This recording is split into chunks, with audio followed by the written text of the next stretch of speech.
mbokk yi ñu ngi leen di nuyu kenn ku nekk ci turam ak santam ñu ngi rafetlu baax seen ànd ak Ferlo FM 94.0 ak 3w.jolofactu.com mbokk yi ni ñu ko baaxoo di ko ànd ak yéen seen émission pencum Jolof gannaaw bu ñu gërëmee ñëpp sant ñëpp baalu ak ñëpp ci koor gi nga xam ne gii moom la ñu génn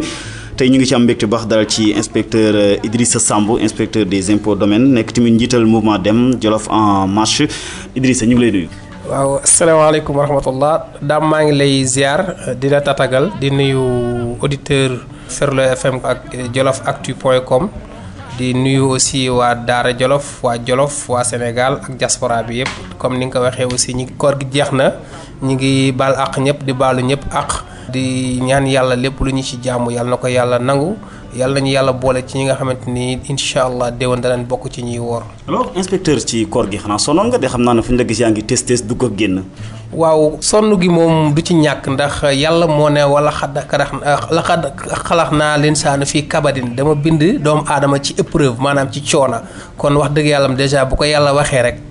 dañuy sonn waaye coono mbégte la koor gi xam nga du yomb activités yi boo ko naree booleeg liggéey beeg koor geeg yooyu waaye sant yàlla. alors ñu bëri inspecteur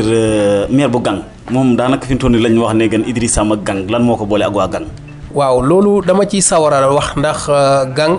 li ma boole ak moom dafa nekk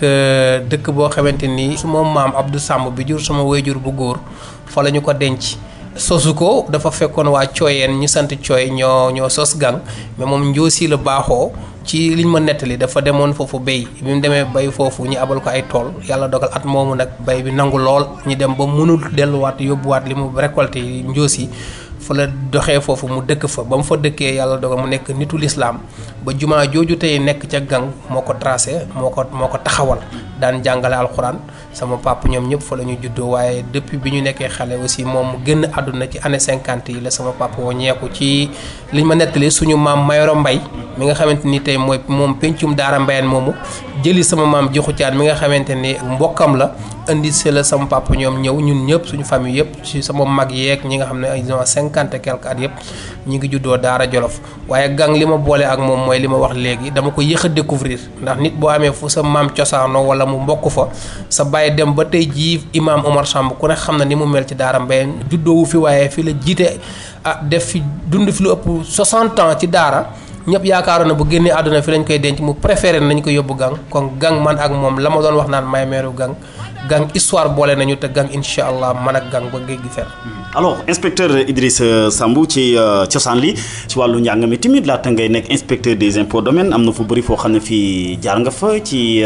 école nationale d'administration Niger dem ñëwaat lan nga ci mën a tënkal. waaw li ma ci mën a tënk ci lu gaaw rek ñun ñu ngi dalee bàyyi école Daara Mbayeen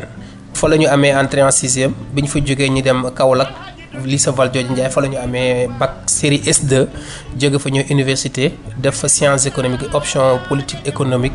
2005 la ñu def aussi jàll li ñu naan benn DEA PTCI programme de 3e cycle interuniversitaire boo xamante ne ñu ngi doon def campus Como bi ñu ngi ko defee Niger 2006 je me rappelle at boobu octobre la ñu ñibbisi on a fait là-bas bi ma fa paree aussi am fa sama attestation jotuma def sama soutenance parce que damaa ñëw rek préparer concours ENA bi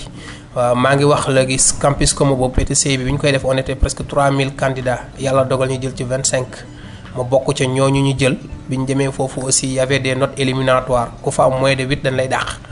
yàlla dogal ñu jàng ba génn fa avec brio def fa option finance publique bi ñu ñëwee avant ñi def suñu soutenance ñi def concours ENA bi bokk ci candidats yi yàlla def ñu retenir leen concours ENA bi aussi doonoon na suñu rêve mais ragaloon nañ ko ndax dañ daan wax naan à chaque fois ENA duñ ko def ndax doomu kilifa yi borom xaalis yi rek lañ fay dugal ndeke loolu gis-gis la bu ñu amoon rek waaye ENA boo ko seetloo doomu baadoole yeeg way néew ju doole rek presque seeni doom ñoo koy réussir ndax foofu rek bokk na ci école yi ñu naan école de mérite foofu c'est mérite moom moo fay jàllale doomu aadama ak lu yàlla tudd ñu dugg fa nag avec brio parce que fa ñu nekk tey muy impôt et domaine bokk na ci section yi nga xam ne ñu jiite ñoo koy def je me rappelle at bi ñu doon def 15000 candidats la ñu woon ba ma ñëwee gis liste dama tiit ñu soxla ci 222 ci 222 yooyu il faut être parmi les 30 premiers pour nga mën a dugg impôt yàlla dogal ñu jógee ci 15000 ñi segg ñi nekk ci 222 ya yàlla dogal ñu bokk ci parmi les premiers pour mën a ñëw ci impôt 2007 loolu nag ñu ngi koy sante yàlla aussi ak suñuy wéyjur ak ñi nga xamante ni seen loxo la ñu jaar muy monsieur Samba Ba ma di ko wax chaque fois ci loxoom la ñu jaar jàng ak ñeneen ñi nga xam ne jàngal nañ ñu ak suñu kilifa yeeg ñi ñu daan jàppale ba suma nijaay Idrissa Gueye mi nga xamante ni moo doon président chambre de commerce bu Kaolack may wax ne chaque fois dama ko yoreel njukkal ndax bi ma nekkee Kaolack Valdiodio Ndiaye këram laa nekkoon mu nekk président chambre de commerce Idrissa Gueye indi ma point E fii këram chez lui musuma dëkk université à chaque fois dama daan jàll juillet ak mention am chambre mais dama ko daan jox sama xarit yi point E laa daan nekk dara manqué wu ma loolu nag nit su la defee dans d'excellentes conditions boo góorgóorloo tuuti rek da ngay mën a réussir kon nag maa ngi encore une fois de rendre hommage sama trondo sama nijaay Idrissa Gueye di ko ñaanal lu mu fi yàgg rek doyut. alors ñu koy gërëm ci kaddu yooyu la ak Samba Ba mi nga xam ne wax nga ko léegi nga xam ne barki Demba Ndiaye la dem retraite ñu koy ñaanal retraitu jàmm alors inspecteur gis nañu sa taxawaay ci biir Jolof gannaaw jaar-jaar yi nga xam ne wax nga ko nii mais social lañ la gënoon a xamee Idrissa mais dañu gis ba ci yàgg am na aw ndax waxtaan woo xam ne sax yaakaar naa ne yàgg na lool mais ñun ñu ngi koy fàttaliku ñi nga xam ne ñu ngi ñuy topp ci ma la doon laaj ne xëy na jéego yi ngay def nii yoonu kuy def politique la nga ne moom déedéet tey moom Idrissa Samb homme politique lay doon moom lañ koy dàkkante rek. waaw boo ko seetloo lépp benn la ndax action sociale yi ñu daan def loolu mooy politique te ci loolu la ñuy taxaw ba léegi ndax ba ñu dugg siyaate ci làmb politique gi comme ni nga waxee terewul ba léegi wàccuñu yoon wi social bi ñu doon def malgré dugg nañ ci lancer un mouvement politique terewul ku gis Idrissa ak ñi mu àndal defaan nañ des actions d'envergure yoo xamante ni léegi ci turu mouvement dem lañ koy wax di ko def c'est vrai bi ma doon def social bi mës nga ma poser une question pour me dire que li nga def est-ce que du politique man na la kay dama la waxoon kay c'est la politique c'est ma manière de faire de la politique mais léegi nag damaa dugg ci politique bi nga xamante ni politique bu xëccoo la mais day doon une continuité rek lañ doon def tey lañ ko gën a mën a def mais il faut ñu am benn socle appui ci pour mën a continuer waat di mën a gën a jàppale suñu mbokk yeeg suñu xarit yi nga xamante ni ñoo nekk loolu moo tax social bi duñu ko bàyyi dañ koy gën a continuer nag. alors am na ñu bëri ñoo xam ne ñii bi ñu jógee dañ lay dalal Idrissa ay internautes lañu laaj nañ la question yu bëree bëri ci mouvement bi kañ nga sentir exactement ba ne taxawal mouvement rawatina dugg ci wàllu politique nag jot na. doonut loo xamante ni démb la wala bëri ki démb lañ ko sentir yàgg nañ ko bëgg a def waaye dinaa la wax loo xamante ni maa ngi koy door a wax ci rajo daam politique bi ci suma deret la yàgg a nekk ndax man naka jekk dama daan bañ. même étant au CM wala lycée j'ai été toujours responsable de ma classe c'est vrai que musuma bokk ci syndicalisme comme nii mais dama yàgg bëgg a dugg politique mais sama waajuru góor je me rappelle bi ñu ma fi parrainé benn final ci nawetaan yi 2014 fekk na maa ngi commencé woon daan dugg ci ay affaire ba nit ñi ràññee ñu daf ma woo ba ma ñëw astaghfirullah 2013 sax la ñëw sama kër Dakar mu am lu mu doon xool ci yaramam ñi ànd lu ñu waxtaan ndax sama xarit la woon dama daan diisoo ak moom ma posé ko ne ko papa de man lii xew léegi bëgg naa ci dugg mu ne ma laan ma ne ko politique mu ne ma loolu joxaguma la ci ndigal baat boobu moo ma xaw a tàrreel tuuti te laa koy wax mais man waroon naa dugg ci politique bien avant nii biñ ma parrainé aussi mu waxaat ma la même chose ba ni muy génnee àdduna su ma sañoon dama naan joxuma ci ndigal ndax joxuma la ci ndigal la ma mujj a wax ba léegi joxuma ci ndigal waaye dañu ne ginnaaw baay taaw bu góor dama mag muy Njaga Samb mi ne Espagne nekk sama kilifa ak ay samay mag bi ma demee ba war a dugg ci politique dama leen laaj nga leen sama baay de lii la ma waxoon daf na moom joxaguma leen ci ndigal waaye bu ngeen ma waxee dinaa dugg bu ngeen ma teree ma bàyyi ndax man malgré nu ma mënti am ci àdduna dama am kilifa Njaga Samb mi sama mag tey mooy sama baay ci suñu kër sama kër baay Omar Samb moo fi ne ba mu ne ma mook sama mag Mor bi ne États-Unis bi ñu ma joxee ndigal ak samay mag ak samay rakk ak sama baay Ousmane Samb ak samay mbokk Babacar Mbaye ak ñeneen taseeg aussi ñii nga xamante ni comme li nga wax su may xarit ñu yàgg def social daan dugg ci action feebar yeeg yëpp di ci dugg ñu xam ne lii politique la rek mais il faut ñuy formaliser ko moo tax daal ñu xalaat ne war nañoo dugg def politique. alors surtout am na koo xam ne kii mi ngi laaj ne waa yàgg ngaa wax ne ndigal ngay xaar kon ndigal loolu kon sa waajur moo la ko joxutoon tey dem na def nga politique ci gannaawam ndax amoo jiixi jaax ne ndax da nga ci am ndam wala. dinaa ci am ndam ndax jiixi jaaxe googu amuma ko ci ndax joxaguma la ci ndigal googu yëpp yërmande diggante doom ak waajur la woon nag ndax xam na ne politique defu ko de waaye métti na. mais mosu laa expliquer lu tax mu ne joxagu la ci ndigal. wax dëgg yàlla joxu expliqué wu ma ko woon peut-être li ñu naan ci zaahir joxuma ci ndigal mais ci baatin gëm naa ne sama baay jox na ma ci ndigal ndax dem na de waaye man xam naa ne ku lax ngërëm lam laa kon du ma def lenn ci ginnaawam loo xamante ni ay dóor wala ay daan dina ma ci dal ndax dama daan diisoo ak moom ci point yu sensible yàlla dogal na nag joxuma la ci ndigal la ma wax ba dem waaye li ma la wax léegi moo tax ma am fitu def ko mooy bi mu laxoo ma xam ne am na lu jot ma yëg ko ci sama yaram woo samay mag ñi ñëw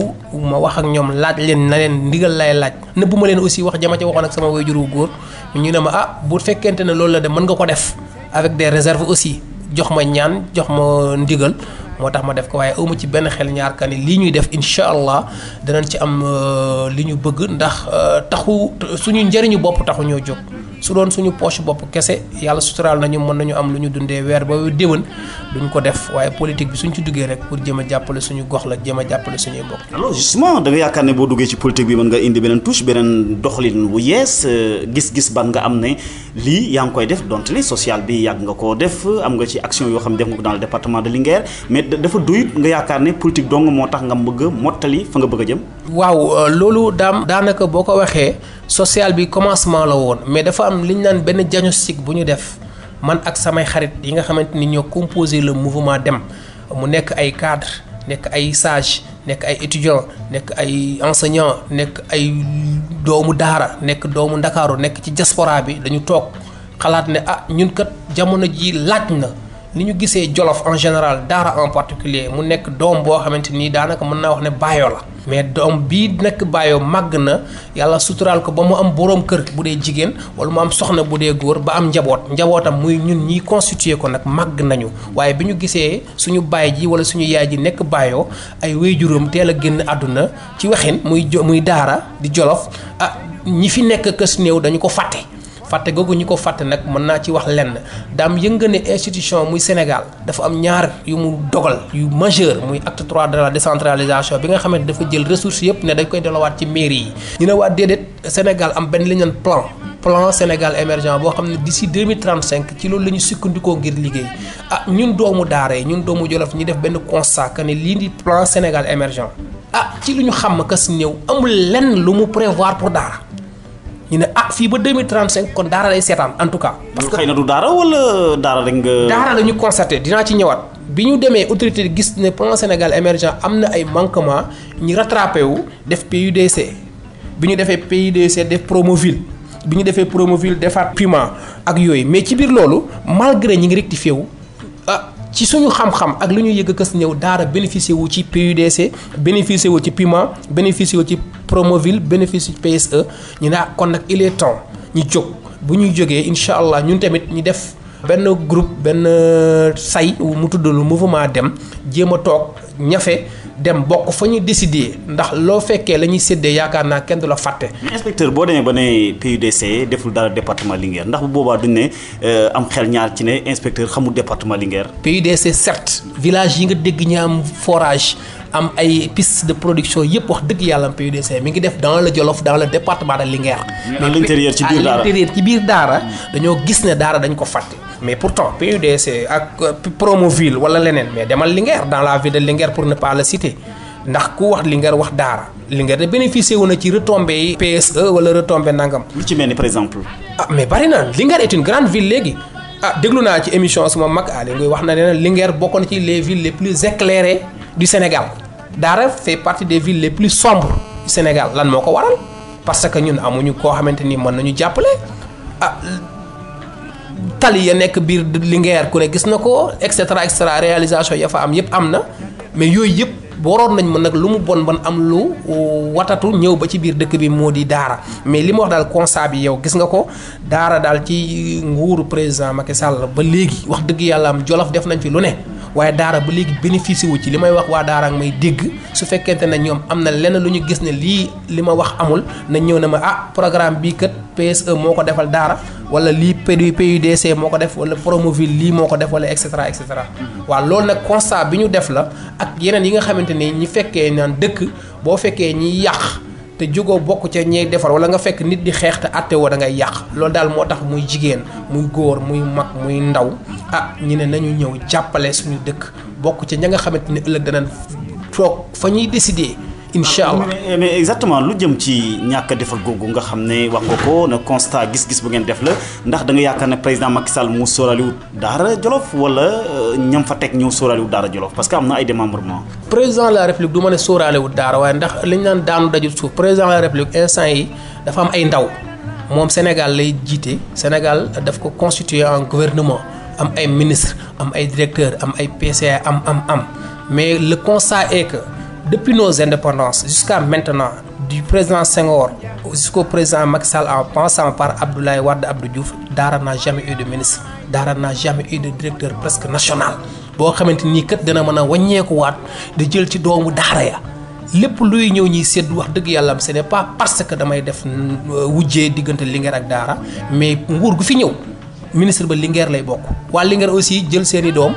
élire fal leen ci seeni ministère bu dee directeurs yi wala leneen yëpp jël seeni doom mais li may wax constat la du man maa ko wax lan la ñuy wax barki démb daara am na ñetti député daara amul ñetti député de moo sax honorable député Mame Bounama Sall nee na la daara faluñu ko national lañu ko falee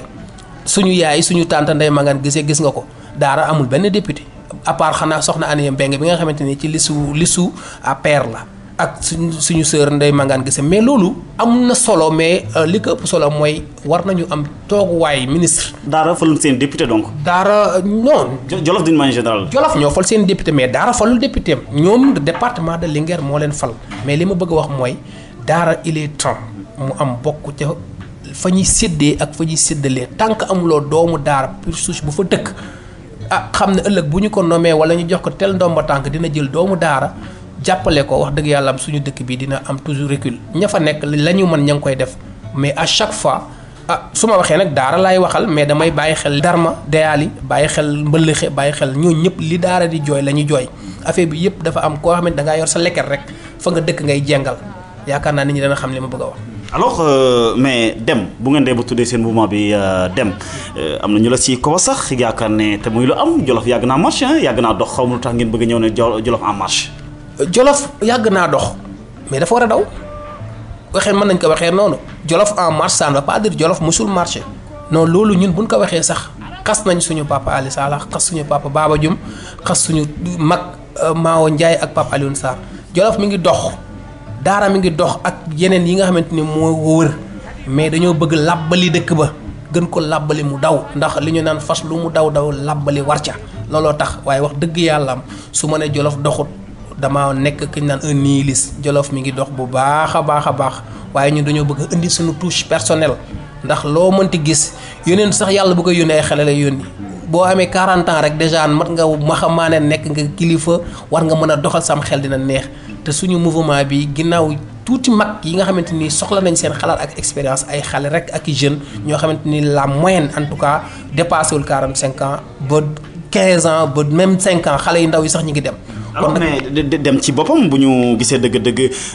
est-ce que du envergure départementale ngeen am pour l'instant parce que boo leen Jolof en marche moom Jolof gépp ngeen englobé. waaw pour l'instant dañu ko yaatal ci tuddin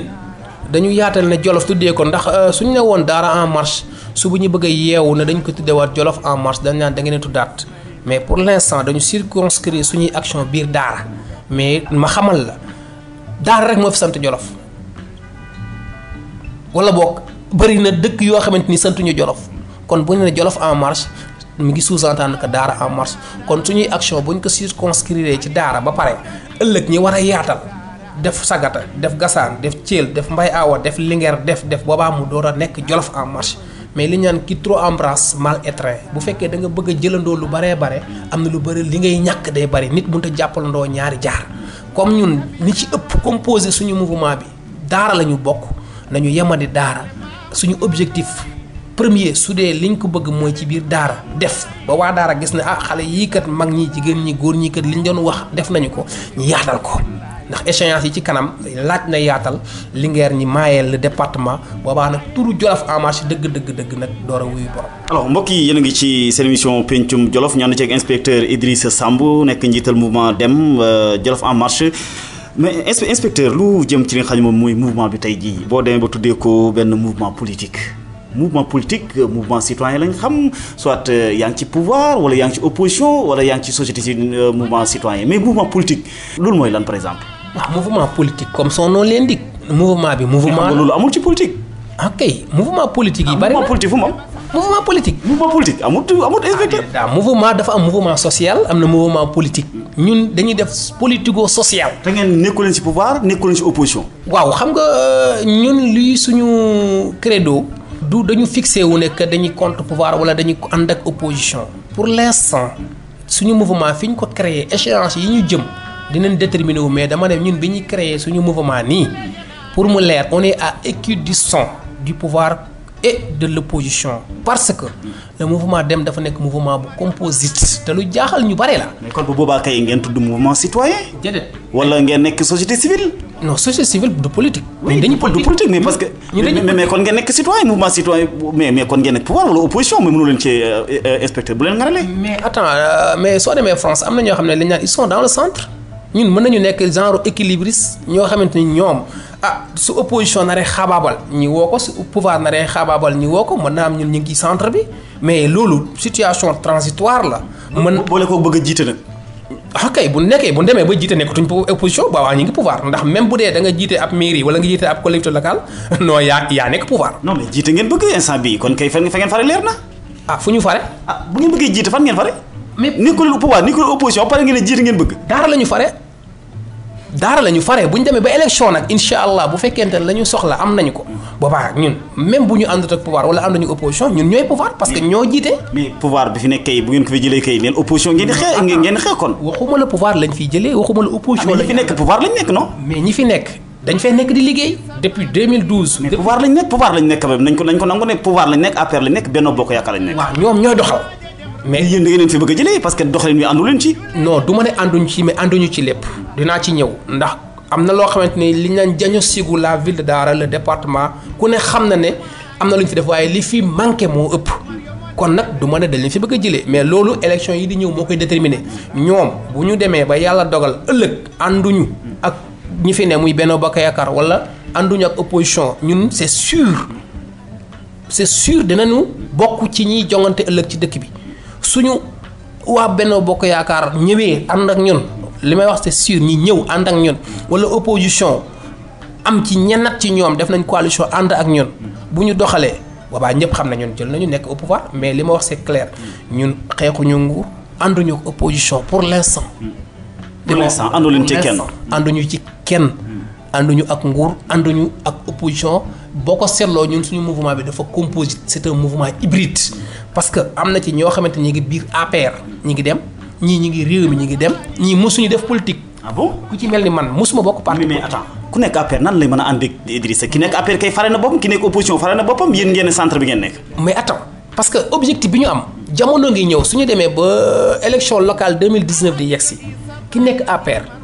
mën na gis na man kat les personnes idéales yi nekk dem ñoo ma neex. mais loolu yëgguñ fa instant bi nii au temps tey ngay wax fi mu toll nii am na ñoo xam ne ñi ngi APR nga ne ànd nañu ak yéen am na ñoo xam ne ñi ngi opposition ànd nañu ak yéen ñi ngi opposition ñii mosuñu def politique ñi ngi mouvement Dem. mais loolu kooku ñooñu ñemewul na lim inspecteur. non pourquoi pas ñoom mais attends suñu lancement bi kay keroog ba ñu def lancement bi nit ñi ñëw à visage bëccëg la ñu ñëw ñun doxuñu guddi de bëccëg la ñu dox keroog ba ñu koy def ci dëkk ba ña fa ñëw ñi ci ëpp ci parti politique la ñu nekk. ban discours ngay yëkkati jëmale ko ci ñooña ban fekk si la ci mouvement Dem. non bul wax ban discours neel ban ndax ngeen def parce que du Idrissa rek du la personne de Idrissa yàlla moo mën a toog ma jiite mouvement bi waaye nee naa la mouvement bi ñi ci nekk ñoo xamante ay borom xel yu rafet lañ borom xalaat yu rafet loolu peut-être sax ñoom ñoo tax nit ñi ñëw man sama jëmm ju ñàkk solo sax taxut ñi ñëw.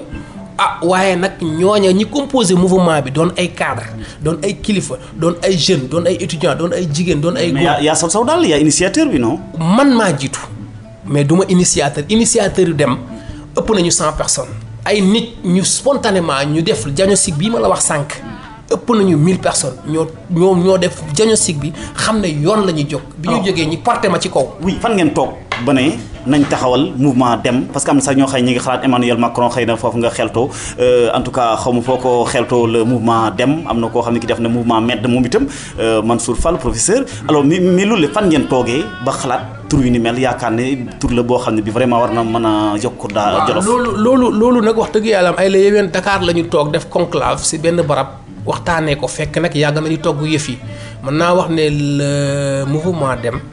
yàgg nañ ko togg depuis 2016 2017 ñu ngi doxal mais pour structurer ko wala créer ko effectivement ba tuddee ko mouvement Dem bi le 14 février 2018 un mercredi ci la ñu toog ci benn barab en tout cas toog xale yi ñëw mag ñi ñëw cadre yi ñëw ñu ne nag il est temps nag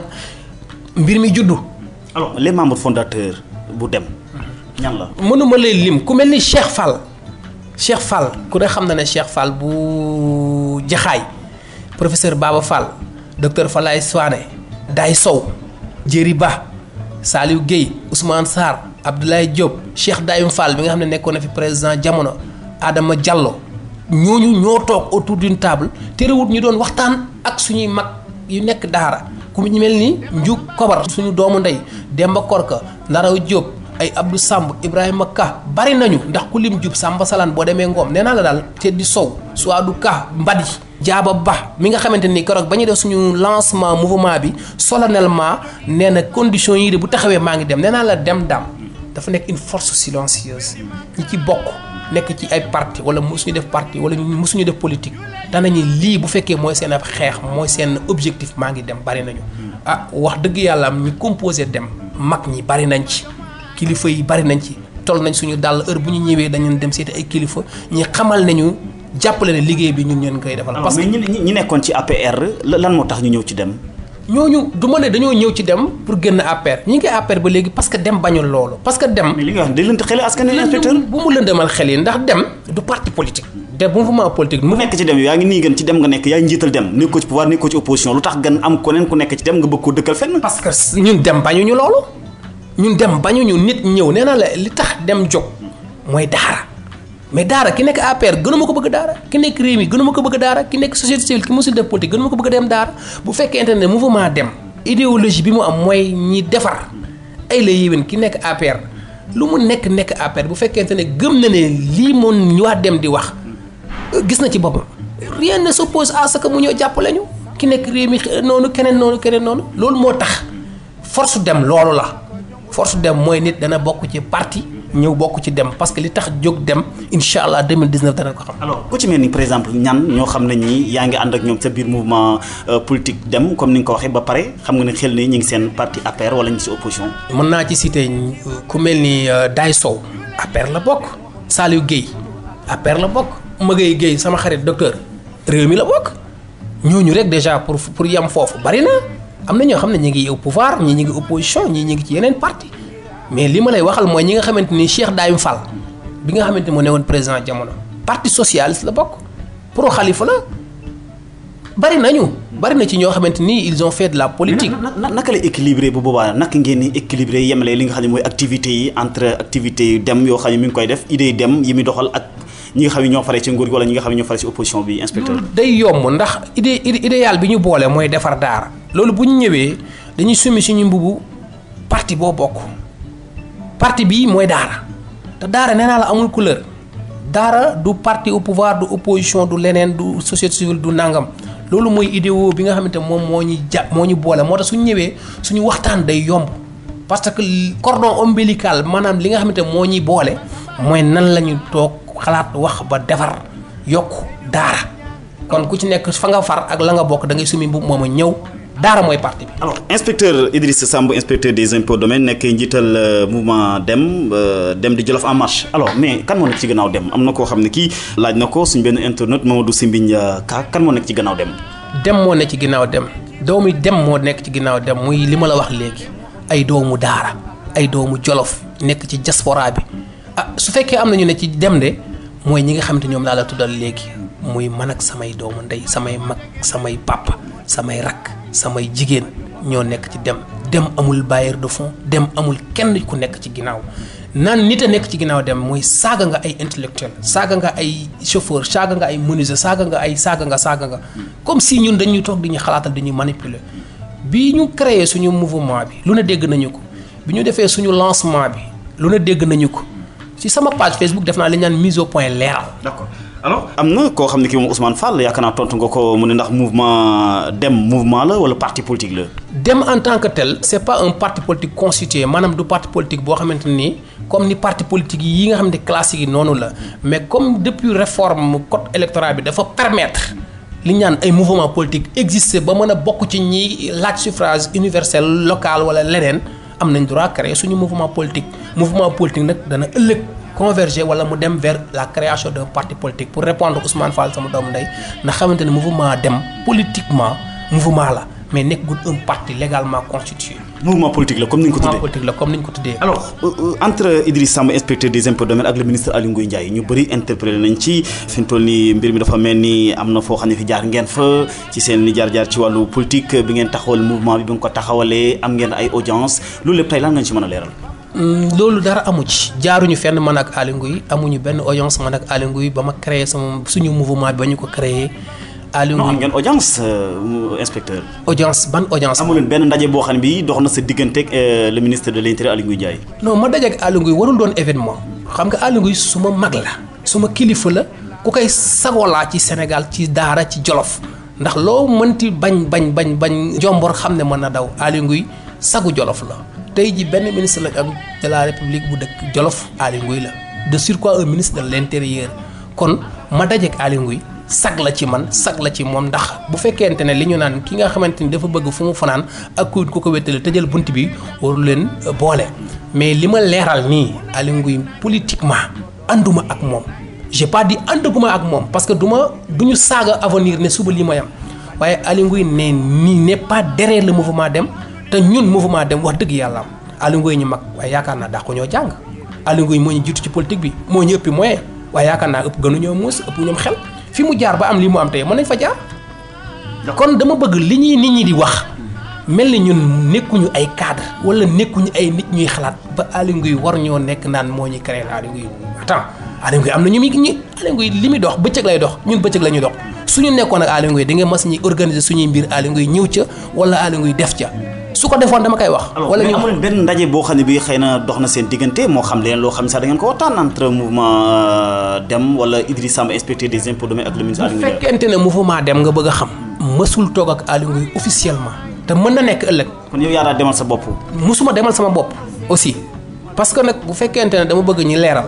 Idrissa Samb institut personnel bi nga xamante ni c'est un cadre RHA inspecteur des impôts. war na mën a wax dëgg yàlla am ni Sénégalais yëpp dem dajeeg Aly Ngouille en tant que tel bu fekkee le mouvement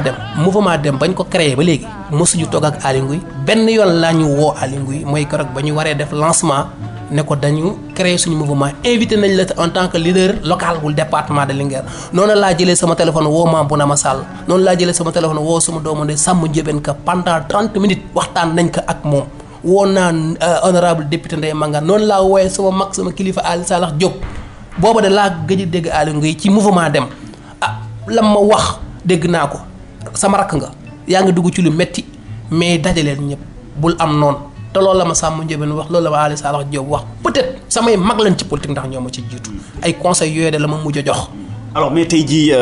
bu ñu dee ba force wu bëy ne xëy na le ministre Aly Ngouille Ndiaye proposé woon na inspecteur Idriss Samb benn poste d'âge lu am la. waaw am na loo xamante ni mënees na ci wax mais mëneesu ci bañ a sori. ndax suppose faaw nga solo faaw nga leer ko parce que loolu moom ñu bëri ñu ngi càkku mu leer ah. waaw xam nga Aly Ngouille war na ma mën a proposer poste d'âge daam. est-ce que lu am la wala amul. non damay wax d'abord ndax war na ma ko mën a proposer wala mënu ma ko proposer man Macky Sall sax war na ma mën a woo proposer ma poste ministre poste premier ministre sax war naa ko mën a occuper parce que fu nit di jàngee naa fa diplôme bi gën a jafe wala bi nga xamante ni képp ku soñoon tey sa doom am ko am naa ko muy brevet ENA je suis inspecteur des impôts RHA laa ne hiérarchie bi ëpp ci administration sénégalaise maa nga fa poste d'âge moo gën a ndaw ci li ma war a occuper ci réew mi kon Aly Ngouille nekk doomu Jolof gis ne Idrissa Samb mii ka war na mën a occuper poste d'âge mu woo ma ca bu ma ca woowee su ma wooyee loola sama diggante ak Aly Ngouille la parce que dafa am lu ñu ma jàngal lu ñu naan obligation de réserve du ma wax la ma séq ak Aly Ngouille ci poste d'âge wala déedéet. mais proposé na la ko waxtaan ngeen ci. fan la mbir mi tagee. du ma ci sori. ndax man. non parce que boo ko tontu également. day nuru leneen. xam nga poste d'âge c'est pas un poste politique d'abord. Aly Ngouille proposé ma poste d'âge man nangu ko wala ma bañ ko wala mu am wala mu ñàkk am. ça n'a rien à voir. ndax am na wala amut. Dame je donne ma langue au chat. musu la proposé poste d'âge. mais war na ma ko proposé. ndax am na ndax proposé na la ko. war na ma proposé poste d'âge. mais ndax proposé na la ko. waaw léegi si bu ma ko proposé woon kay di nga ko gis. non mais xëy na la ko proposé woon mbir yi sottiwul ci diggante bi leneen jaar ci xëy na. waaw léegi yow loolu nit ñaa ngi koy wax. mais ñi koy wax nañu indi que ne Idrissa kat Aly Ngouille proposé na ko lii mais war na am Aly Ngouille war na ma proposé poste d'âge ma nangu ko wala ma bañ ko nangu. mais loolu nee naa la am naa capacité yi am naa diplôme bi hiérarchie ba ma nekk nee naa la d'âge gën a ndaw ci li ma war a nekk Aly Ngouille li ma war a gën a yéene d'âge ci gën a ndaw mu woo ma proposé ma poste d'âge dara nekku ci mën na am sax Aly Ngouille yéene na ma lu ëpp d'âge boobu te bu boobaa it da ngay dem mën nga dem. non loolu du man maa koy décider parce que nag daam fi ma nekk nii macha allah egguma ci je suis inspecteur vérificateur entreprise yi ëpp koom-koom ci réew mi bokk naa ci les inspecteurs yi leen di xëy di vérifier ji maa ngi sant yàlla daam n'est pas inspecteur des impôts qui veut kon du poste benn bu may ba ci poste ministre sax taxum tërumaa neloo daam maa ngi sant yàlla kon nag wax dëgg yàlla am du ndax da ngay dem lépp lu ma nit proposé lu ma leer ne waxuma la sama waa kër ndax macha allah ñi ngi sant yàlla mais sama askan muy Jolof sama askan muy Daara sama askan muy ñi ma wër mën naa leen ci jàppale te du yàq dara ci sama ngor du yàq dara ci sama gëm-gëm muy Jolof muy Daara moom boppam muy Daara avancé muy Daara am cër wax naa ko léegi su ma bañee yenn yi nga xamante ni kilifa war na ma ko proposer kon je me contredis ndax nee naa Daara mosul am poste de direction Daara mosul am poste de ministre su ma ne la loolu jiw su ma proposé loolu du ma ko dem du loolu dama ciy wax léegi damay bàyyi ba mu présenté wu mu xool les opportunités yi nga xamante lii su ma ko jëlee war na ko amal Daara ga ma dëkk war na ko amal Jolof ga nga xam ne moom laay sagoo war na ko amal ñi ma wër man leen ci jàppale ma door ca wax waaye doonut loo xam ne est-ce que mën nañoo jàpp benn tontu mooy ne Idrissa Samb Aly Ngouille Ndiaye proposé mosu ko proposé li nga xam ne mooy poste d'âge. daam loolu nit ñaa ngi wax mais li ma Aly Ngouille proposé nee naa la mën na am sax moo ëpp d'âge. muy ndax d'âge ci la bokk par exemple. daam dafa am loo xam ne dañ ma ko jàngal. mais vous ne répondez pas à la question mais tontu la. dafa am lu ñu ma jàngal muy téye sama làmmiñ mais dama bëgg a xam ne Aly Ngouille proposé ma d'âge wala Samba Ndiobène proposé ma beneen poste wala keneen proposé ma beneen poste su amee. defuñ ko ci bëccëg defuñ ko ci place publique moom bu amee sutura woo ma ci néeg ba wax ma ca non du ci rajo laa koy wax déedéet daam dañ ma jàngal. dama wax am na sutura en tout cas am na sutura ba woo la waxtaan ngeen ci. waaw xam naa yéen journalistes yi moom daanaka question bi du ngeen ci bàyyi waaye li mën a waxal daal la ma séq ak Aly Ngouille la ma yéene wala la ma séq ak Samba Ndiobène bu fekkee du politique bi nga xam ne mënees na ko siiwal dee du tax ma wax ka. daje ngeen mais li ngeen waxtaanee daray dem bokku ci. may dajeeg Bounama Sall laay dajeeg Aly Ngouille noonu laay dajeeg Aly Diop noonu laay dajeeg Samba Ndiobène loolu dara nekku ci. mais pas huis clos waxtaanee seen relation politique. kay war nañ mën a daje huis clos mais politiquement musuma toog ak Aly Ngouille waxu politique. Aly Ngouille bu ñu toogee Aly Ngouille 2009 lañ mas a toog bu ñu toogee rappelé naa ko nee naa ko man lii dama koy jàng ci yow ndax sa mouvement bi nga def tey ba nekk fi nga def man bëgg naa jaar fu ko raw. ku ko naw la kon da ngay seeyal sa mouvement bi ndax moom seeyal na. non mën na am bu lu ko jaral wala nit ñëw seey ñi ànd liggéey bu fekkee gis naa ni mu jaral Aly Ngouille seeyam gi c'est pas du néant mu seeyal mouvement am Jolof gis ci boppam wala Linguère gee mu dëkk gis ci boppam wala Daara wala kenn gis ci boppam amul problème parce que politique aussi pour jëriñ saw askan la ñun rien ne nous oppose ëllëg suba bu ñu gisee ay loo xamante opportunité yoo xamante ni suñu mouvement bi du mën a seey mais ànd ak kenn muy àndu nawle boo xam ne danañ ci gis suñu bopp Jolof gis ci boppam amul problème mais je disais que Aly Ngouille 2009 la ñu njëkk a toog man ak moom c'était avec Magaye Gueye ñi doon wax ci mbiru ASC Daara Aly Ngouille du beneen lañ toog du ñaar yoon lañ toog comme ni may toogee ak Samba Ndiobène Aly Ngouille ko ko jox cër la pour la simple raison que ni sama papa dafa génn àdduna mu dawal otoom kenn dawalalu ko ñëw ba suñu kër fa la tàkkusaan ba timis mu nekk sama kër ñi ànd jullandoo timis mu def ci man ay seede jox ma cër noonu laa joxee cër Samba Ndiobène ka dinaa wax ci nit kooku tey ki ñëpp jàpp ne sama adversaire la Samba Ndiobène du ma mës a. gars yi dañoo jàpp ne sa adversaire la. ah non nit ñaa ngi koy wax yaa ma ko yow wax nga ko nañ ko waxtaan te dee nit ñaa ngi koy wax. man waxuma ko yow yaa ko wax sa biir émission bi nii. waaw peut-être politiquement mën na nekk sama adversaire mais Samba Ndiobène du mës a wax ci man lu ñaaw du ma mës a wax ci moom lu ñaaw xam nga li tax Samba Ndiobène sama papa moo ma ko dénk ma leeral sama papa moo ma dénk Samba Ndiobène. ci fan naka. sama papa dafa nekk koo xamante ni nekk kilifa ci dëkk bi benn bés mu ne ma wàcc jógee garage di dox ñibbi sama kër booba Samba Ndiobène je sais pas xaw ma ban poste la occupé en tout cas nee na mu gis ko ne kii du sama papa mu ne ko yow la ka mu ne ko man la Samba Ndiobène mu ne ko yéegal ci oto bi mi ngi tàng di jër mu dawal otoom ba indi sama papa ci kër gi yëkkati xaalis jox ko ne ko Idrissa sama xarit la sama papa ci la doxee woo ma ne ma sa xarit bu baax ñëw na fi 3 mois avant muy décédé ñëw na suñu kër sama papa ñaanal ko mu yëkkati xaalis bu bari may ko sama papa dénk ma Samba Ndiobène kooku nag ñi xamul ñooy wax mais mieux man ak moom ñoo jàngandoo Samba Ndiobène ba ni muy demee à l'étranger di jàngi bi ma jàllee concours ENA ñëw na suñu chambre ñu toog di wax ci affaire jàng wax ci affaire daara bàcci ku ko jox cër la politique nag dafa fiir mënu ma wax ne sur le plan politique moom àndoo leen. ànduma ak Samba Ndiobène politiquement comme ni ma ñàkkee ànd ak Aly Ngouille politiquement mais l'avenir mën na am suba bàcci ñi ànd parce que man ak moom bàcc lan moo ko tax a jóg nee na Daara Jolof defar man lan moo ma tax a jóg Daara Jolof defar kon Samba Ndiobène bu fekkee dafa bëgg a defar ma bëgg a defar ñun ñaar ñi mel ni xaj ak muus am na koy nax sa morom. en tout cas problème njiit moo fa nar a am nag. waaw du ci ñàkk xam nga bu ñu demee ba querelle des ambitions mën na ne mais lépp day rafet mais daal li ma mën a wax de muy Mame Bounama Sall muy Samba Ndiobène ñun ñooñu ak keneen ak keneen ku mu ci mënti nekk jàppale Idrissa Samb du mës a yëkkati baat bu ñaaw di la ko wax parce que yareewuñu ma ko benn ñaareel dafa am lu ñuy jiitu mais daam suñu papa Baba Diome ak Ali Salax jaar nañ fi lu ne am na fi te yàlla dogal na ñoom ñëpp a ngi dund sur terre yàlla nañ fi yàgg mais luñ fi defante woon ci lu ñaaw wala ñu waxoon rek dañuy rusaat ndax dem nañ retraite politiquement loolu lay ñaanal sama doomu ndey yooyu ñun ñaar ñu rafetal ñun ñett ñu rafetal ñun ñeent ñu rafetal ba ëllëg suñu demee retraite ñi mën a toogaat ci pénc yi di waxantewaat di gisantewaat waaye ku ci wax sa morom lu ñaaw suba di nga ko xool doo ko di nga ko romb doo ko xool man loolu dama koy bàyyi xel daal parce que fa ma yaroo oui xam naa da nga kon justifier nga xam ne kii mooy Isma Sarr Ka Isma Ka mi doon sàkku nga leeral ci lan moo tax say activités yi ngay def daara yëpp doo ci boole Samba Ndiobène Ka sa lancement mouvement bi am na loo ci leeral léegi ne woo nga ko 30 minutes alors gannaaw loolu tiit mais en tout cas li nga koy woo bëriwul kon xanaa dafa mel ni wala noo mën a tontu Isma. waaw Isma li ma koy tontu rek mooy peut-être dafa am lu ko réere mbir Isma maa ko njëkk a xam Samba Ndiobène Isma relation yi ma am ak Samba Ndiobène sur le plan humain amu ko ak Samba Ndiobène kon nit buy wax day wax lu ko leer Samba Ndiobène nee naa la 3 jours avant le lancement de notre mouvement maa yëkkati sama téléphone nee naa la ko keroog 30 minutes finalement il est devenu mon maître booy la ma doon wax je te conseille je te conseille ma di ko déglu religieusement mu ne ma incha allah bu ma yàlla mayee dinaa ñëw. li tax ñëwut wax dëgg yàlla yëkkatul téléphone am de ne ma booy lii de te moo tax ñëwuma peut-être il a ses raisons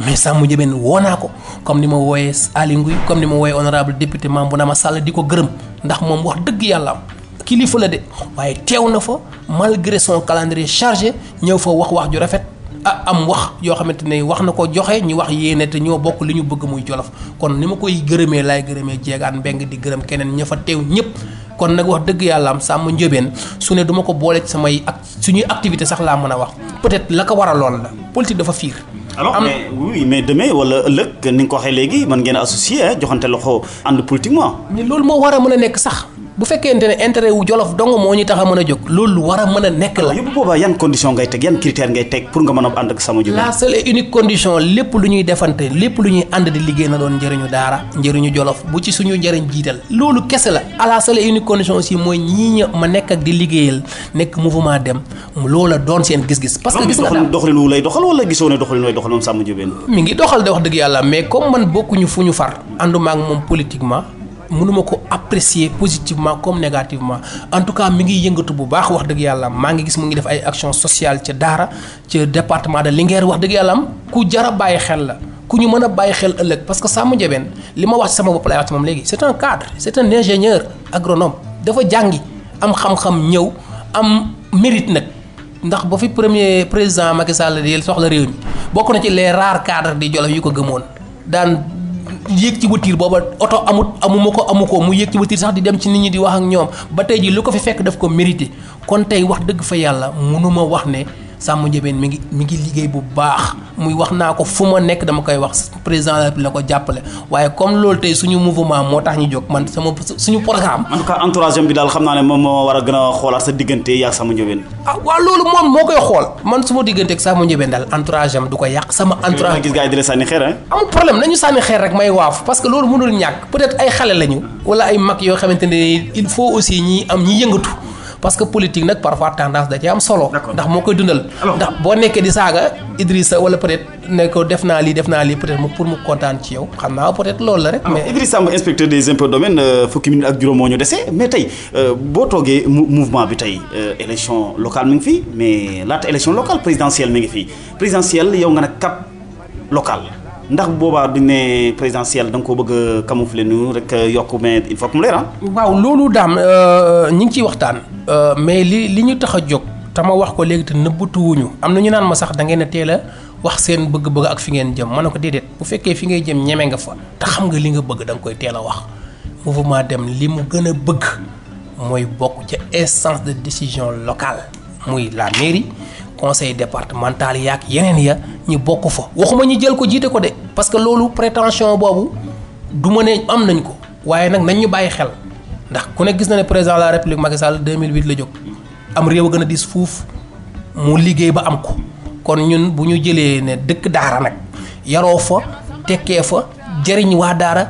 ànd ak waa daara ne dañoo soxla daara kon d'abord am nañ droit def ko. waa daara moo leen njëkk a jëriñ quand même. waa daara rek a ñu jëriñ nag. ñun njëkk a jëriñ laata ngeen di jëriñ daara ñoom kese ñu jëriñ sax ñun jëriñaguñu daara ñun suñu yéene ci daara wax dëgg fa yàlla bu dee téeméer la defaguñu benn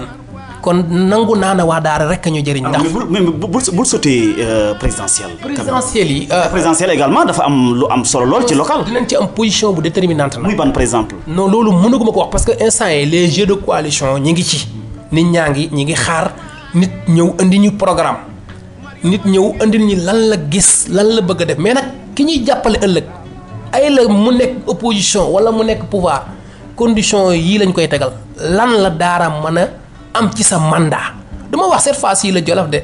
parce que ku ci nekk aussi fa nga dëkk am nga sa mouvement wala am nga sa institution boo xam ne mën nga dem xeexal sa dëkk mais lan la ñu mën a amal daara lan la daara mën a gagné daara jigéen ñi ngi fi ñoo yor kër yi xale yi liggéeyuñu muy góor surtout xale yi góor yi lan mooy phénomène daara léegi gone yëpp bàyyi nañ jàng ña nga ca Jakarta ya di dawal parce que amuñu leneen lu ñu def daara lëndëm na daara salte na daara ndox ma électricité ba daara centre de santé ba daara yoon ya dara baaxu ca loolu nag bu amee daara est-ce que xam nga ne daara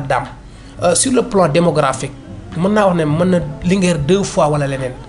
mais daara sur les fonds de dotation daara a reçu ci li ma dégg wóoruma 28 millions au moment où Linguère a reçu plus d'une centaine de millions lan la parce que commune rurale la ñu def daara mais daara attends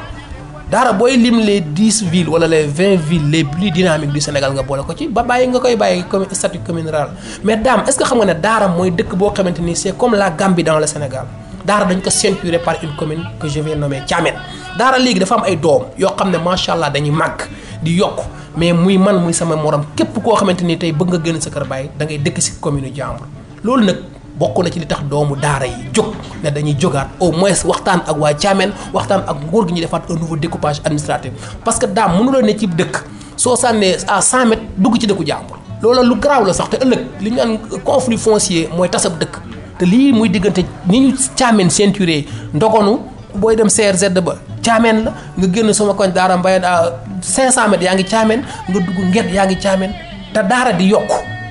léegi nag loolu ñun bokk na ci li nga xamante ni ñun loolu buñ ko amee rek ñun mën nañ dem toogi xam ne incha allah suñu objectif atteindre nañu ko mais loolu nag doonul loo xam ne ab xeex lay doon waxtaan lay doon ndax Thiamène suñu doomu ndey lañ ñoom am na loo xam ne mën nañ ko am ci suuf soxlawuñu ko te daara soxla ko bu ñu waxtaanee danañ mën a am tuuti loo xam ne dana mën a jàppale ci doomu daara yi. Thiamène maire ba di Moussa Ndiaye daara maire bi di Mawo Ndiaye mais bu ma la déggee dëgg-dëgg mooy Mawo Ndiaye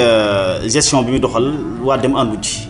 non loolu waa dem mosuñu wax ànduñu ci gestion bi Mawo di def Mawo Ndiaye. mais li nga décrire yëpp ni ci ay jafe-jafe moo am mooy. moo ëpp li dox li doog. daanu dafa dajut suuf. te peut-être Mawo li mu. gis nga ne li doxul moo ëpp li dox li. waaw xam nga comme ñëwuma fi tey pour wax li dem. li nga xam ne moo dox. mais dem daara ngeen di xëccoo kon daara lu fa dox ak lu fa dox xam ngeen ko. lu fa dox Mawo Ndiaye boo ko joxee émission dana la lii dox na. mais li nga xamante ni doxul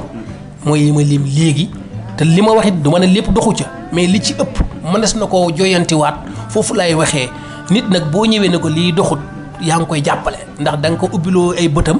pour mu mën a gën a changer waaye suma mag Mawo Ndiaye aw ma fitu taxaw ne xanaa waa daara ñoo koy wax ëllëg ne sur le plan politique la loolu Idrissa Mbodj non sur le plan politique la mu man ay cadre ngeen Jolof ngeen dëkk bu ngeen gisee ne daara kat lii war na faa dox lii war na faa dox maire moo ko waroon doxalu ko ngeen ko doxalu ko déedéet lii ma wax yëpp li ci ëpp doxut mën na am lu ko ëpp ngay dox loolu naka waa daara wax wala moom mu nga may ko temps d'antenne mu wax la dox wala ëllëg bu ñu demaatee ba élection locale moom mu soxla wala keneen soxla boobaa nag suñu jàkkaarloo ci champ politique bi naa ne ko kilifa gi mën na ko fukk nga ñu digoon def nga benn wala fukk nga ñu digoon def nga juróom-ñeent yi boobaa dinaa ko wax waaye lii mën a décrire daal bokk na ci li nga xamante ni mouvement dem loolu mooy plan bi nga xamante ni incha allah bëgg nañ ko proposer la population locale ne leen lii daal incha allah bu ngeen ñu joxee ñu doxal loolu la ñu bëgg a def. alors mais buñ nga déggee bu njëkk ba ngay wax dafa mel da nga junj ne vraiment da ngay déclarer seen candidature waa dem dañuy am seen candidat bu ko defee boo demee ba si yàgg ngay tergiverser comme ça. non tergiverser wu ma dem kay am na candidat élection locale.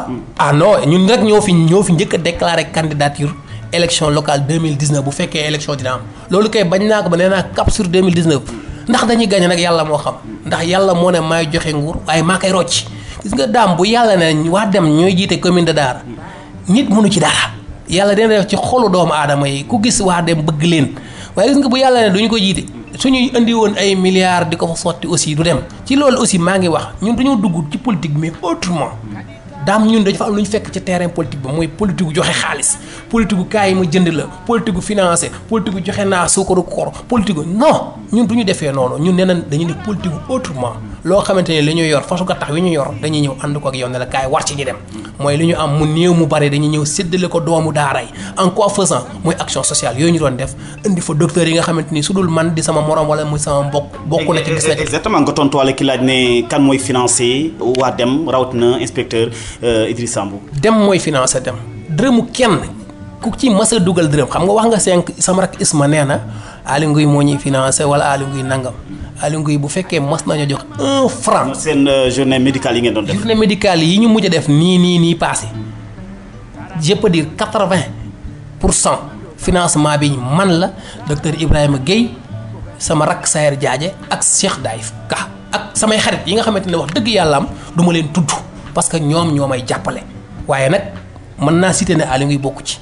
mën naa seeti ne Samba Ndiobène bokku ci mën naa seeti ne keneen koo xamante ni dëkk na daara bokku ci ñun daal la ñu am a kës néew waroon koo jël dem ca Saly wala dem ca Dubaï wala dem ci États-Unis ay vacances suñu njaboot di ci gis loola la ñu ne duñu ko lekk fot ndax daam koo xamante ni say wajur dañ daan toog dépense su fan duñ ko am yàlla suturaal nga am dépense su weer wala dépense su at nga bëgg kaa lekk yow kese da ngay fot daam su ma yàlla suturaalee tey ba ma mën a am tuuti am dëkkuwaay fii ci Ndakaaru gii moom ko yàlla suturaal ma macha allah ma am fa ma dëkk daara gee am ko kon lan la ñuy daw te lii ma dal moo dal samay morom moo tax ñu ne lu ñu am mu ndaw mu bari nañu xalaat suñuy mbokk muy waa daara kenn nag financé wuñu du pouvoir du opposition en tout cas solennellement laay woote képp ku ci def dërëmam ci dem gii ñëwal nga jox ko temps d'antenne mu ne la Idrissa li mu wax amul maa ko financé. d'accord xam naa ne benn minute moo ñu dese réew mi sur le plan économique mi ngi dox wala doxal d'abord am na koo xam ne sax jàpp ne faaw ma laaj la yow itam say relation ak Amadou Ba parce que ñu ngi koy junj tamit ne Ba nekkul ci gannaaw Idrissa. man daal xam nga kan la ñu wax ne nekkagul sama ginnaaw xanaa Donald Trump daal la ñu wax ku ne nag ndey la nañ ma ko waaye. bu Amérique. waaw bu Amérique waaye nag loolu dañ ci sante yàlla bu fekkoonte woon ne dañoo nekk ku salte wala koo xamante ni kenn gënu bëggulaa jege kun la ndeyale mu bañ la waaye Amadou Ba nekk sama ndey Amadou Ba nekk sama mag Amadou Ba nekk sama ñu ne mi ngi sa ginnaaw bu amoon dama jël ndax nag Amadou mooy sama kilifa sur le plan professionnel. vrai ou faux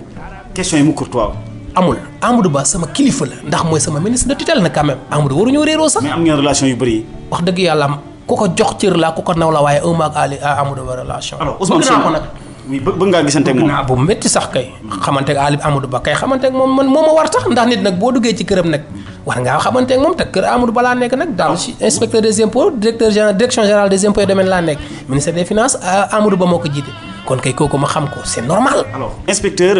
Ousmane Sonko. Ousmane Sonko yàlla dogal na dama ko naw ndax tey daam képp ku di liggéeykatu impôt tey bu demee ba nga xalaata dëkk Ndakaaru yàlla bokk na ci boole na ko ci ndax syndicat bi ñu yoroon tax mu jàppale ñu ci laa ko xamee loolu lañ séq ba ni ko yàlla di nattoo mu génn administration relation yi la ñu am ku ma naw la nag waaye moom it ku ma jox cër la Ousmane Sonko ku ko jox cër la amu delloo ma ko ba la preuve tournée ba mu def daara la fois dernière dama toog rek suma yaay woo ma ne ma am naa gan kan la mu ne ma Ousmane moo ñëw fii di jaale comme ni ko ñeneen ñi defee te loolu yëguma ko ba ma ko waxee la ne ma ëppale wu ma fii dama ñëw jaale si suñu waajur wu góor kon cër boobu laa ko jox ñi séq ànd liggéey ma naw ko lool ci liggéeyam nag mu nekkoon koo xamante ni ku ñaw la macha allah ku jullite koo xamante ni ba tey jii nii nit mënul wax ne la lii lekk na ko wala def na ko ci administration fiscale natt moo ñëw rek mu dem kon bu duggee ci politique am lu mu bëggal réew mi man ma ne ci politique am lu mu bëggal sama gox kon waruñu réeroo ci mbir waaye ànduma ak moom sur le plan politique. oui nga bay nag ni ngay politiquer étudiants yi quoi inspecteur. non étudiants yi du ma leen politiquer ndax su ma leen politiquer dama leen di gaañ xam nga li tax man damaa amul dara lu ma leen jox. moo tax kay ma di leen keral su waa moon kay dama leen koy jox ñàkkal ma am lu ma leen jox moo tax ma ne ay lay yéwén am na ñu ko ñaawlu sax ne ma waroo ko woon def mais loolu format la rek day am fii mais téléthon yi yaa ngi ko gis ci télé yi nit taxaw li gën a ëpp solo kay nit feebar taxaw ci télé yi ñu ne ko dañ koy ketal man ketaluma benn ku feebar étudiant yi laa na leen ay lay yéwén ñun ñi nga xamante ni fa la ñu jaaroon xam la fa ne ñi am problème ñi dëkk Kër Massar ñi dëkk Kër Mbaye Fall ñi dëkk Yëmbal ba seen jàng di yàqut amuñu ay mbokk yu leen téye fii ci Ndakaaru kaay leen ñu jàppale leen ñi nga ca collecté woon presque 1,7 million daam loola bu dee lu ñaaw la de jar na defaat waaye politique yi étudiants yi nee naa leen du ma ko def parce que su ma ko defee samay nawle politiciens danañ téye seen loxo parce que du leen jàppale dañ naa leen Idrissa ngeen faral li ma leen di mujj wax sama rakk Daawda mi ngi may dégg keneen mi ngi may dégg danaa ko fexe leen ba bu leen am far ci yéen parce que da ngaa jiite ay sensibilité yoo xamante ñii APR lañ bokk ñii réew mi lañ bokk ñii ànduñoo ak Idrissa ñii dañoo contre Samba Ndiobène ñii bëgg na Bounama lañ sal bu leen kenn xam fu ngeen bokk nit nag am nga droit bu élection jotee nga jël sa carte dem voter étudiant nag am na droit far waaye njiitu étudiant amul droit far étudiant yi du ma leen politiquer tey ñoom buñ nangoo sax su ma leen politiquer dañu bañ ndax li leen Aly Ngouille mënal Samba Ndiobène mënal leen ko Idrissa mënal leen ko waaye nag am naa droit bëgg étudiant yi man moom franchement maa faraw étudiants yi ku ma ci fekk nag nga ñëw jàppale ma. am na étudiants yu lay jàppale ci politique wala. normalement parce que nag. ci biir REDUCAT. du ma ne ci biir REDUCAT mais des membres du bureau du REDUCAT war nañ am droit nag gis Idrissa mi lee muy def. am na wala amul. am na kay mais attends comme ni Aly Ngouille amee ay jeunes étudiants Samba Ndiobène amee kay étudiants Bounama amee kay étudiants man su ma amulee ay jeunes étudiants nag wax dëgg yàlla daam étudiant rek laay wër. d'accord étudiant mooy yoram réew demee te étudiants yi dañuy sama rakk étudiants yi. ku ma leen fiire da ngay sonn ndax man maa leen bëggal sama bopp ndax dama cee jaar daam li ma lay wax comme anecdote les étudiants je leur ai dit que du ma autorité talibé laa je suis un membre éminent du REDUCAT te tey laa ko gën a nekk ndax ñun dañoo nekkoon ànd ak mëgay Bounama Kalidou Ba daan dem gis autorité sax dañ daan am problème dañu yor 300 francs autorité jox ñu rendez-vous ñëw ba Dakar duñ ko gis passé nañ aller retour dañ koy dox suñ ñëwee fekk suñuy moroom dem jàngi restaurant yi tëj duñ añ looloo tax étudiants yi ma am lu ma leen delloo njukkal maak samay morom ak mouvement dem du ñu bàyyi étudiants yi ku ñu ci mere ñu ci ku ñu ci fekk ñu taxul nag ñi farak ñun suñu leen defaloon 1 milliard de milliards ci àdduna it ñi taxaw saaga ñu di tere ñu kon ne di leen. alors 30 secondes inspecteur nga tàggoo parce que waxtu yi jeex na te ñu ngi lay gërëm. li may tàggoo daal mooy gërëm Jolof gërëm Sénégal. di woo suñu mbokk politiciens yi nga xamante ni ñi ngi ci terrain politique bi nañu rafetal wax ju ñaaw ji saaga yi jaru ko ñun ñëpp dañoo am benn ambition. ku ci ndanga ne maa la dàq defar comme Idrissa yi nee na maa dàq defar diw na maa dàq defar kon jarul ñaawoo li may tëjee it si maa ngi gërëm ñi nga xamante ni mooy les membres éminents de dem ku lim juum diaspora bi amee naa leen njukkal waaye amel naa njukkal aussi waa daara yee ndax ñun dañoo ne Dakar di liggéey ñii di jàng ñi ne ci leen mais waa daara yee sol seen mbubu sol seen dàll di doxal di yaatal mouvement bi vraiment amal na leen njukkal di amal njukkal aussi kilifa yi nga xamante ñoo nekk suñu ginnaaw nii bokk mouvement dem jël ñi ñun ñu ñàkk solo ñii ñu jiital ñu ne ñu doxalal ëpp ma leen xam-xam gënu ma leen juddu ñi teg ma jox ma cër boo xam ne daal maa ngi leen di gërëm di leen ñaan aussi nañu ànd dox ndax yoon wi du woyof waaye incha allah li ñu naan lu sotti dina ñëw te it dañuy ñaan bu ñu yàlla joxee waa daara naan ñii de yéex nañ cee jot comme na waykat ba ne woon góor gi yéex nañ cee jot. loolu way Abdoulaye Wade la Pape Cheikh ñoo ko way ñu koy gërëm di ko sant bu baax mbokk yi mu nekkoon seen émission pencum Jolof ñaan doon ceek Idrissa Samba inspecteur des impôts domaine nekk njiital mouvement dem di Jolof en marche ñu leen di gërëm mbokk yi di leen sant wéy di leen baalu ak bu baax ci koor gi nga xam ne moom la ñu génn te tamit di fàttali anniversaire bi nga xam ne bii ñu ngi koy amal seen émission pencum Jolof bi lay di niki suba ci dimanche yi mbokk yi ñu leen gërëm di leen sant Dame Ndiaye moo nekkoon ci kaddu gi gërëm waa Ferlo FM waa Jolof Actu jàmm ak jàmm